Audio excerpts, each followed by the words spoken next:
Here's Christian Pulisic on the ball now. Draws the double team.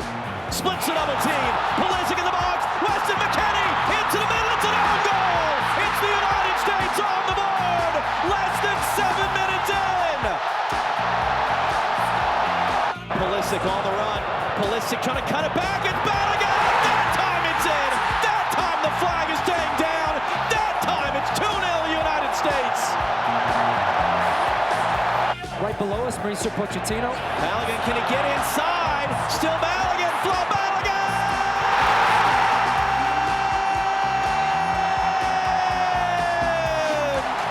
Freeman, Weah, Freeman, Gio Reyna, Gio Reyna!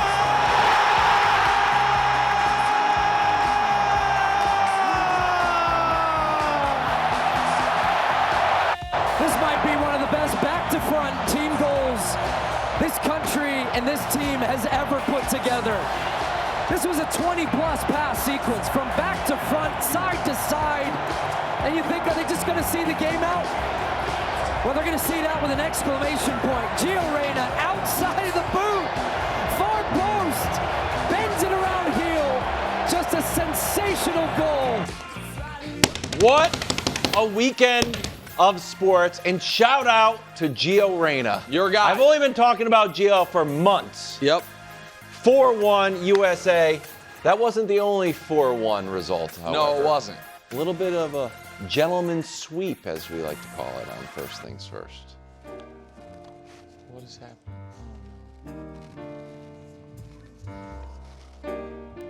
Brew, you're on. Well, guys, sometimes you win, sometimes you lose. The important thing is to learn your lesson. Oh. That man, I think he learned his lesson. We're starting in San Antonio. The New York Knicks win their first title since 1973. Jalen Brunson goes for 45, almost half of the team's points. He wins Finals MVP and New York legend status. It's the culmination of just an amazing playoff run. Since going down 2-1 to the Hawks when Brew had the Knicks on death's door, they go 15-1, score 117 points, shoot almost 50% from the field while holding their opponents to 100 points and only 42%. It's at least one of the most memorable playoff runs. If you remove the 51-point win, it still is the all-time record for margin of victory in the playoffs. Wow. If you remove that 51-point win. Yeah. The way the Knicks did it was by, to put words to that graphic, being clearly, undeniably, the best team in the NBA for 2 months. Mm-hmm. And they did that by not letting individual goals cloud the big picture of what they're trying to do, by leaning on their bench in the regular season that allowed all of those guys to have moments in the postseason. That in the NBA Finals, the Knicks' third leading fourth quarter scorer was Landry Shamet, and their fourth leading fourth quarter scorer was Jose Alvarado. Let's go. Shout out Zach Lowe for that fact. They did it by never getting ahead of themselves within the series as far as seeing a championship in their eyes. Like the down 3-1, everyone on the Spurs knew they were going to win the title. Up 3-1, no one on the Knicks would put that to words. By never getting ahead of themselves within games, like, oh my God, we're down double digits, what are we going to do? We're down 16? Let's try to get it to 14. Yep. Then let's try to get it 12. And then most importantly, and I know we're going to spend a lot of time on him throughout the show, they did it by having an absolutely legendary playoff riser as their team captain. Jalen Brunson, Brew, to me, is in I put him in a tier of Kawhi Leonard and the original Isaiah Thomas. Guys who are not top 10 all-time even in the argument, but championship level in the critical moments can make an argument. Oh, of everyone playing in this tournament this year, pick me. And he did it again. So that's how they won the title. Yeah, I mean, a lot of what you said, I agree with. They were the smarter, the more experienced, the more poised, the better coached, and this is critical, the most clutch team. That's how they did it. I mean, this series, like, every game essentially had the same script. Yes. Like, the Spurs jump out to this huge lead like young boys, and then the Knicks just gradually but consistently walk them down. And then, to your point about Brunson, when it was close late, I mean, he's the best clutch player in the league. He won the award, but he also is that. It's not close.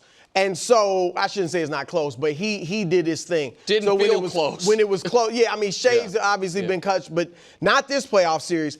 If these two teams, as they are now, played 5 more games, 4 of them would probably follow that same script. Yeah. Spurs get out big, and then the Knicks just kind of walk them down. And now the Spurs should be different next year, maybe better next year. But this year, these two teams, that's what I think will happen.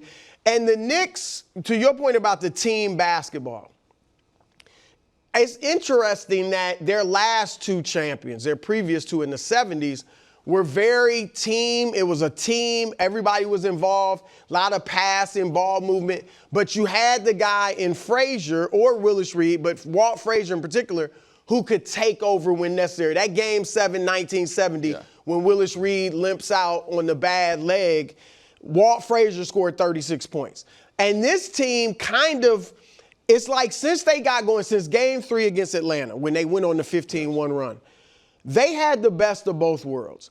They had the team that had a lot of ball and player movement, and Cat kind of orchestrated the offense from up top. But then they had what's more prevalent now is the one dominant guy that could take over. And so they kind of played the ball movement, team movement for 3 quarters, and then in the 4th quarters, Brunson just took over. And so that was a big part of why they won. And as you said, I mean, Alvarado played a big role. Shamet, I mean, OG Anunoby, guys that aren't heralded came up big. And finally, again, I've said it earlier, Mike Brown, he has to get major credit. He pushed all the right buttons. He's incredibly experienced because he's been an assistant all over in different types of coaching staffs. He's been a head coach, a very good one, got to the finals before this. And whether it was putting in Alvarado to go with Brunson at the end of Game 4 when they had not played together at all playoffs, or whether it was he had Cat guarding Wemby a lot of the series, and Cat did a great job, but everybody expected OG Anunoby to be the primary defender on him. So he just pushed all the right buttons, and even throughout the season when he was building his team up for a moment like this. Brunson, this is a Brunson overall graphic on this postseason when the Knicks were leading versus when they were trailing or tied. When the Knicks were leading, he shot 42% and 30% from the field. When they were trailing or tied, he went up to 51%. Amazing. Almost 44% from 3. The 4th quarter of Game 5, it felt like Wemby could get nothing and Brunson could get anything he wanted. A lot of that on Wemby. Yeah. So I don't think you can speak about the game he just played in glowing enough terms. I was lucky enough. I last minute Saturday went down to San Antonio. I was there. Where the row I was sitting in happened to be all Knicks fans. The stadium was about 60% Knicks fans, but the literal row I was in was just Knicks fans. And I cannot overstate the level of confidence. They were down 10 in the 4th quarter, down 15 in the 2nd half, down 10 in the 4th quarter, and Jalen Brunson went on an individual 10-0 run to tie the game. I have said, and I'm going to show you some of those buckets in a second, I have said for years, Brew, kind of in passing, but you've heard me say it a bunch, that I believe the greatest game Michael Jordan ever played was his final game with the Bulls. Listen, he had a 50-plus point finals games. He had the 63 as a kid in the playoffs. That Utah game when he scored 45 and wasn't super efficient, I think it's the greatest game he ever played because his team scored 87. He scored 45. There were no buckets to come by. When the Knicks had 90 points, Jalen Brunson had 45 of them. The only reason he didn't get half was because he wasn't the one getting fouled at the end of the game. And he scored 15 of 17 down the stretch for the Knicks, 15 of their 17 points. He scored 13 straight to turn a 73-83 deficit into an 86-85 lead. And here are his final 3 buckets of the season. And they're all perfect for different reasons. The first one, oh, you're the greatest defensive player ever. Okay, take a little bit of that to the ribs, a little herky-jerky, all of it. And just absolutely got one-on-one with a guy who was the first unanimous defensive player of the year. That cuts it to 4. Then, when the unanimous defensive player of the year needs a rest with 5 minutes in the 4th quarter of the finals. We could do another whole story on that. He says, okay, well, Luke Cornett can test this. I'm going to I don't know where he's going. Layup.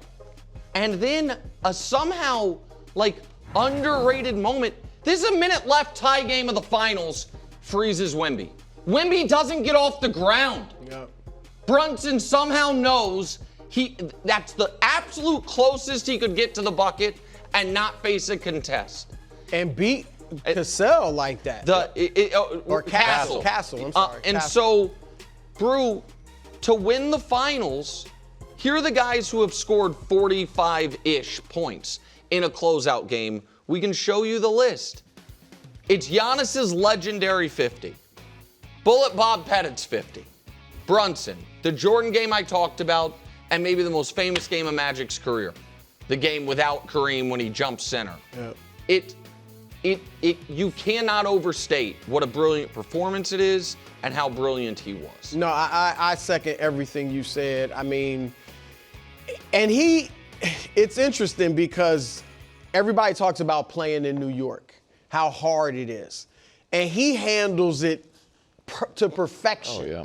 And Al Harrington was here last week talking about the pressure of guys playing in New York, the back page. And Al even showed the back page where I don't remember, it was the Daily News, where they said no hero ball.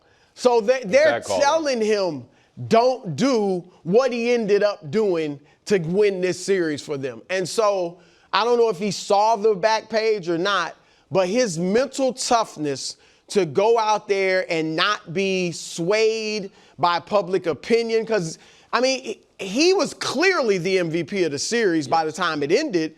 But going into that game, I think Anunoby was a little bit ahead of him. Mm-hmm. At one point, Cat was ahead of him. Cat after game 2. Yeah. It was OG after game 4. And he just was the steady assassin. And look, against this great defense, he was better than Shea, the 2-time MVP. Yep. He was better than Anthony Edwards in the second round of the playoffs. So you can't overstate how great he was in this series, especially in that Game 5. All right, more on the Knicks. We got the parade on Thursday. We'll have more on the Knicks throughout the show. We're going to talk about the Spurs. They get swept in a gentlemanly way. Wemby had 19 in this closeout game, only 3 in the 4th. As, believe it or not, San Antonio coughed up yet another double-digit lead. All right, so they did lead for 72% of the series, which is what he's referring to. I'm going to give it to Brew in a second about the bigger picture stuff. That quote right there, in my opinion, is utterly delusional, and I can't believe how many people agree with it. A horse that has an amazing opening kick and always gets caught at the line does not dominate that race. That is not, and what the Spurs. If you dominate for 72%. But so I'm going to. And I'm not saying they dominated. I'm just saying. I think the quote is great. So here, does show the quarters. The Spurs dominated the first quarter of this series. Because of that, they had a lead consistently until the Knicks walked them down every time. That is not dominating most of the series. That is crushing in the first quarter. But your 72% thing, we can show you the numbers on that. It was the percent of time led. You're right, KW. They led for 72% of the time. In a yeah. You know what it reminded me of? And man, I remember how we reacted to Darvin Ham if he would have said that the Lakers dominated the Nuggets. It's the same graphic. A different gentleman's sweep. When one team got walked down every single time. And if after the game, if after that Anthony Davis had been like, we dominated them. But Nick, that's not all he said. Be fair. That's not all he said. He said the ups and the downs. He didn't say we dominated them. I don't know how we lost this thing. No. He said we had great ups and we had downs, and the downs killed us. He said the margin for error was slim. I agree with all that. I'm just saying to limit it to we dominated them is just unfair. Well, I think a lot of I guess maybe I'm reacting that way because I think a lot of what the Spurs said during and then after the series refused to give the Knicks credit or acknowledge that we've played this team 7 times since December and lost 6 of them.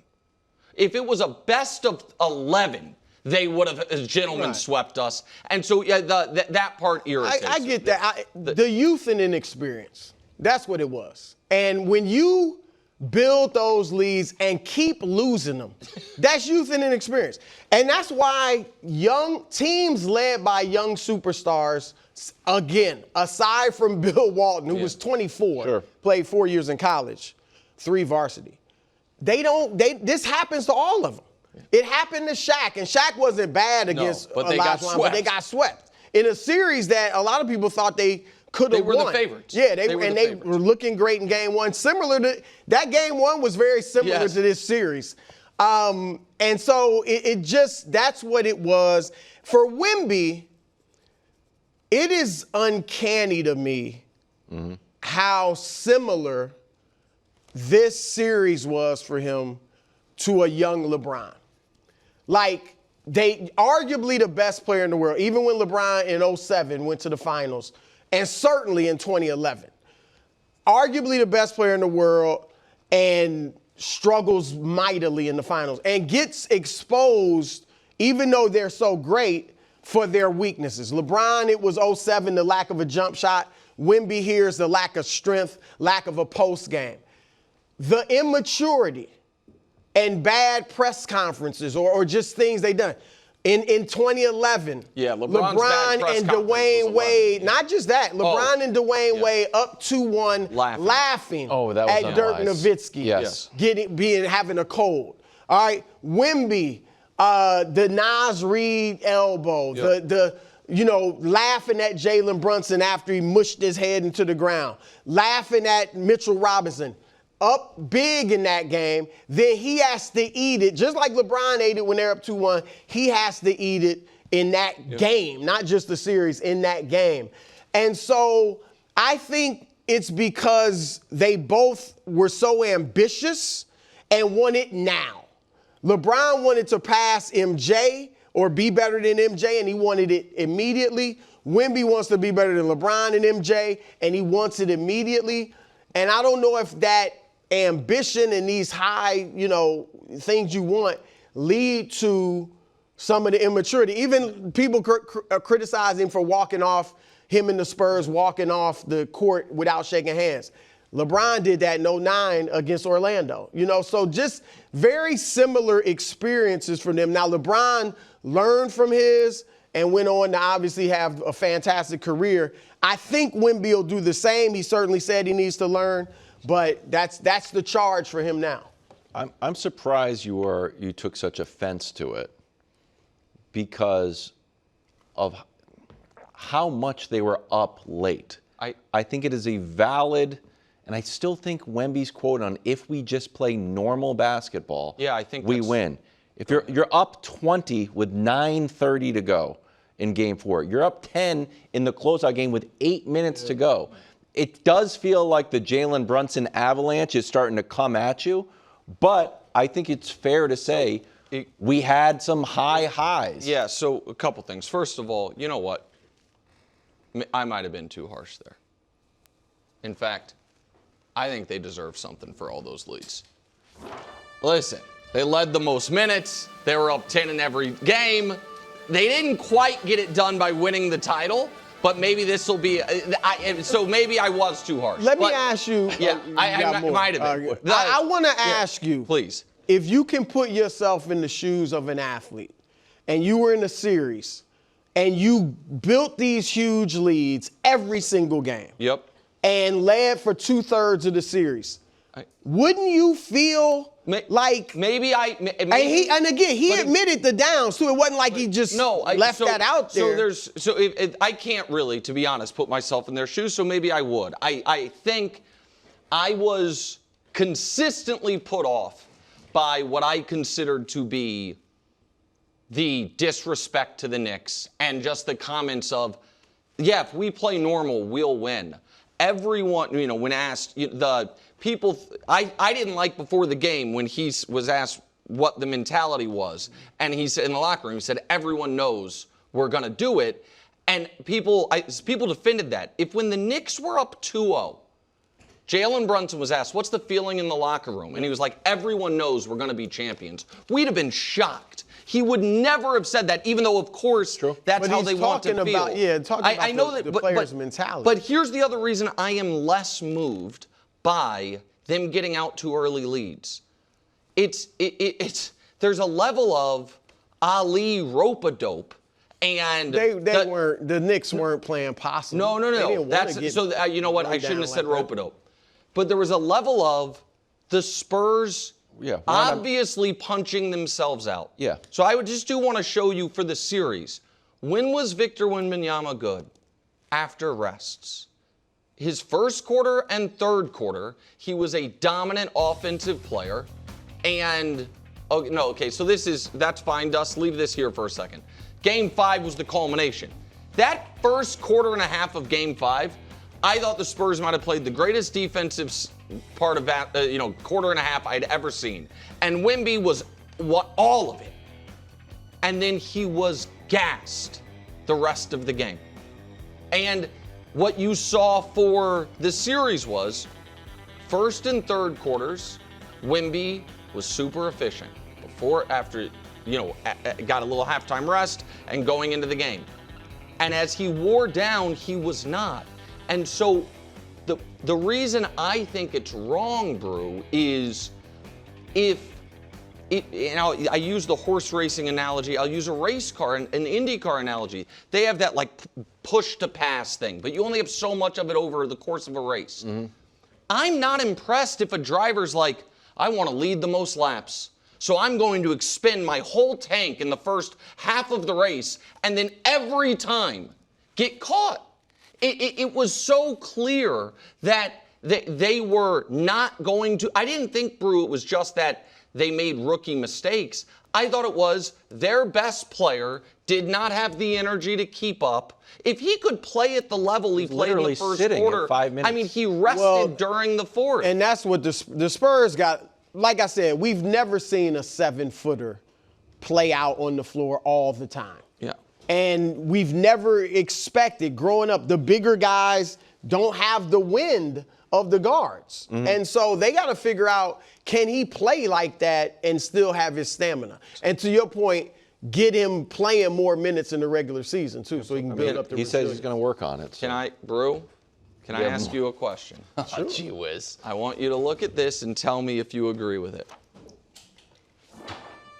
Best player alive from Game 1 of the Western Conference Finals until Saturday.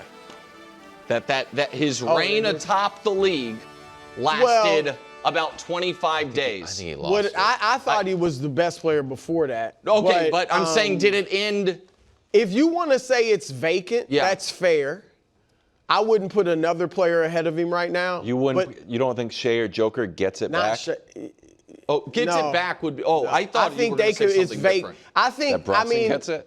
Well, he wasn't better. He obviously was outplayed by Bronson in the series, but it's the. But I still stand by my statement from a week ago. If you want to say it's vacant for the next few months, but you think he's going to take next season, if he does what he's supposed to do. Yep. He does what I think he'll do. He does what he said he'll do and learn from this and work on his weaknesses. He should be the best player. Brunson has a case for it right now. Best player in the world. It can't be vacant. You can't just It can't be win vacant if Hold on. I just say- scored 45 points. So are we saying now that the winner, the MVP of the finals is always the best player in the world? Not always, beats but the I best do player think, in the hold on, I do think. That- and that is a team no, game. I agree with that. I do think, and we're going to do Brunson more later. I do think, I agree with you, Brew. Obviously, the finals MVP is not always the best player in the world. I think Brunson's case would be deeper than that. But to your point, and again, because, try to be helpful, I agree with you about what Wemby needs to do in the offseason. So we got one more. Offseason shopping list. Treadmill. Weight bench. Rule book. We didn't even talk about the fact that had they won, he wouldn't be playing Game 6. And a little That humble was getting pie. rescinded. That it didn't even get rescinded. It never even got called. Oh, you're right. So then he would have been fine. I don't know. It's a lot of flagrant fouls. Dax McCarty here to talk about Team USA. We thought USA would win. No one thought we would look this good. Scored 7 minutes into the game.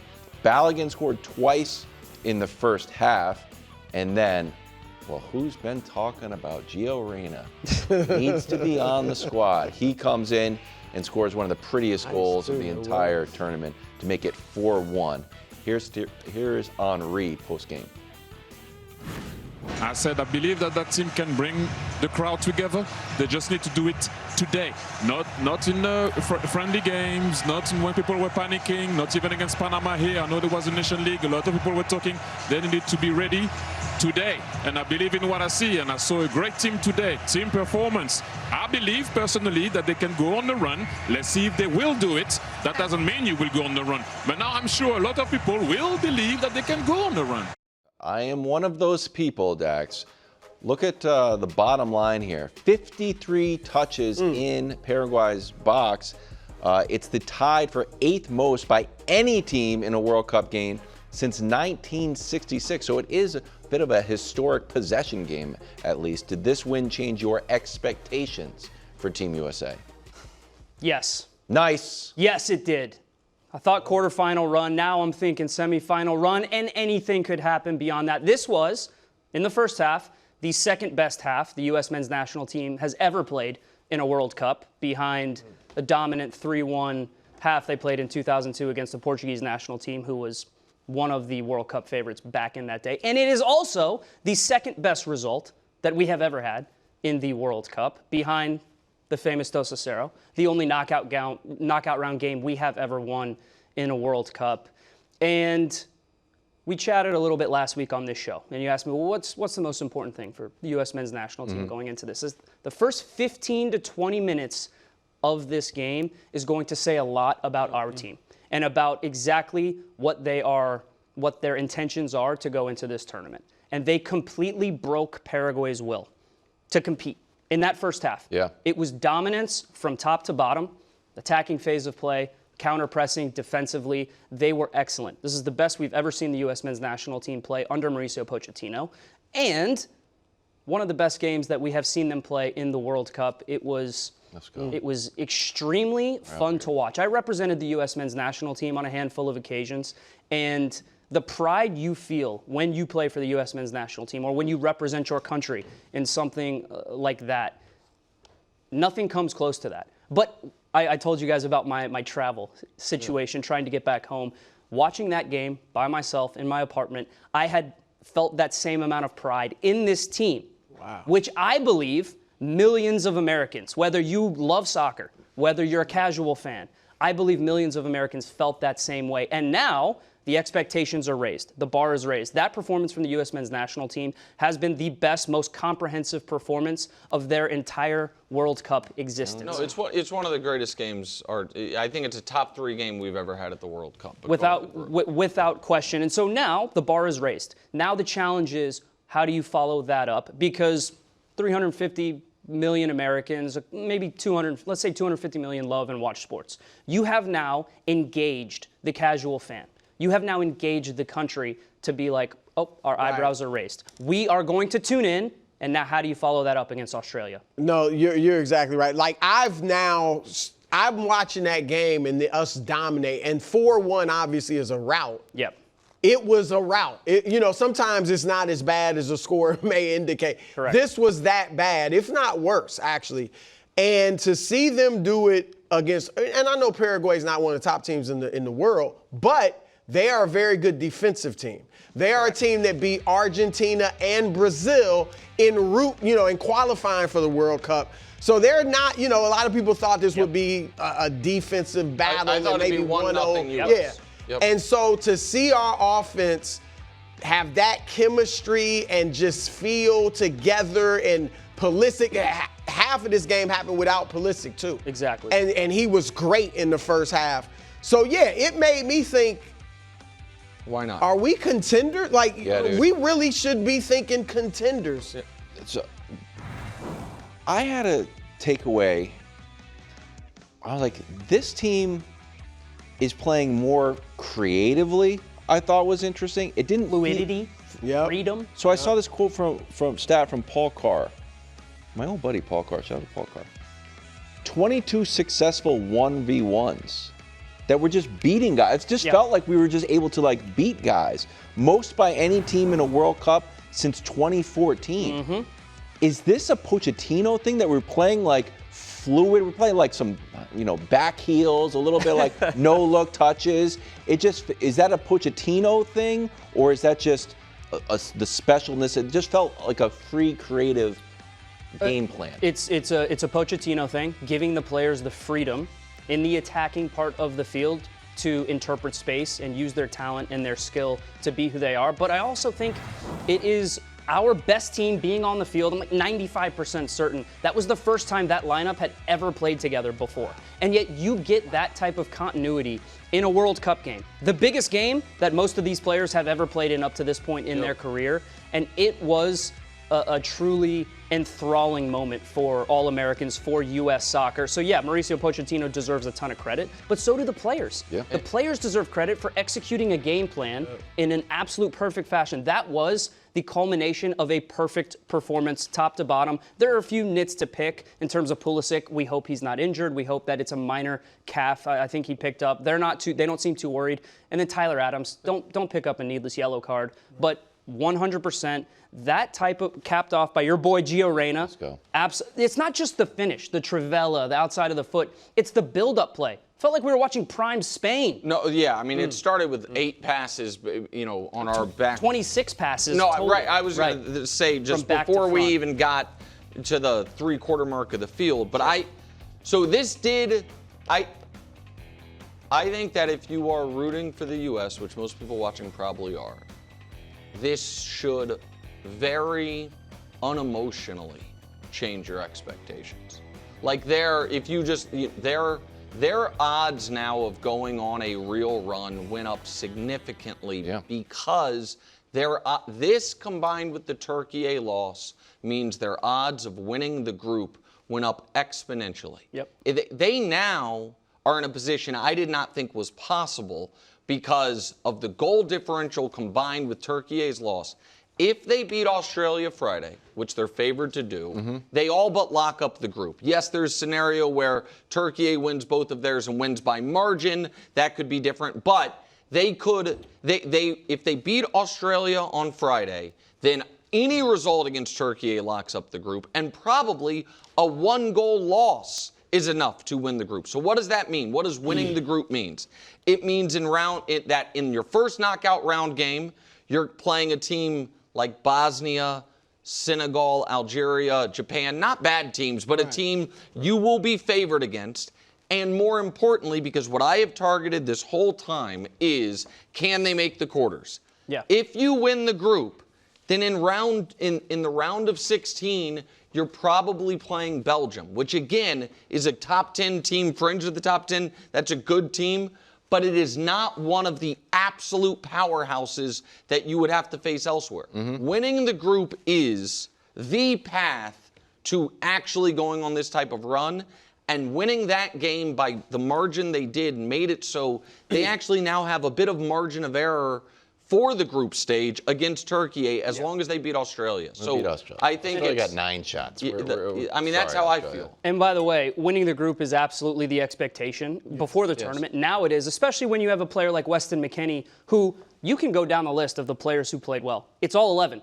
And the subs came in, they did well. Weston McKennie was so valuable, so important in completely breaking Paraguay's shape. There were numerous times where he made runs out of midfield that did not result in a goal, but it resulted in chances created. And that was such a key factor in the U.S. men's national team being able to keep pressure on Paraguay in the attacking third. Weston McKennie, you cannot play him deeper. He needs to be able to have freedom to interpret space, make overloads out wide with Serginho Dest, Alex Freeman. Look at the midfield for Paraguay. I know for a fact, playing in midfield, I don't want to be running with a midfielder breaking through the lines. So there was so much confusion in that Paraguay team because of Weston McKennie, the runs out of midfield. This was Mauricio Pochettino at his absolute best, figuring out the strengths of his players, being able to use the strength of Weston McKennie to absolutely dominate that game. And you could go down the list. Every player played well. If McKennie gets that type of level of performance in the next 2 group stage games, the U.S. men's national team will win both those games. Rolling, man. I'm feeling great today between the Knicks and Team USA.